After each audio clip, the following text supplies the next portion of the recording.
দেখো বন্ধুরা, আজকে জন্মাষ্টমীতে গোপালকে সাজিয়েছি। সব ঠাকুরই পরিষ্কার করে সাজিয়েছি। কেমন হয়েছে তোমরা জানিও। এটা গোপালের পালঙ্ক, এখানে রাত্রে শোয়ানো হয়।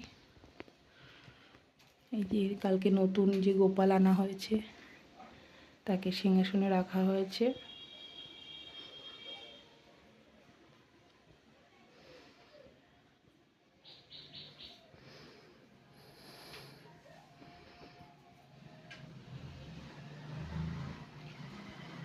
এটা নিতাই গৌর, ভেতরে বড় রাধাকৃষ্ণ।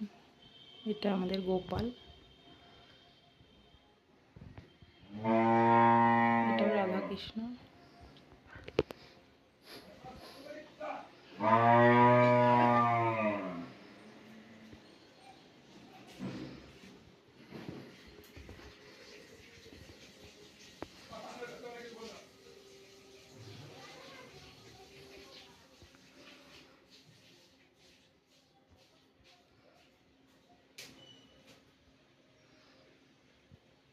এটা আমার দাদু ঠাকুমার ফটো।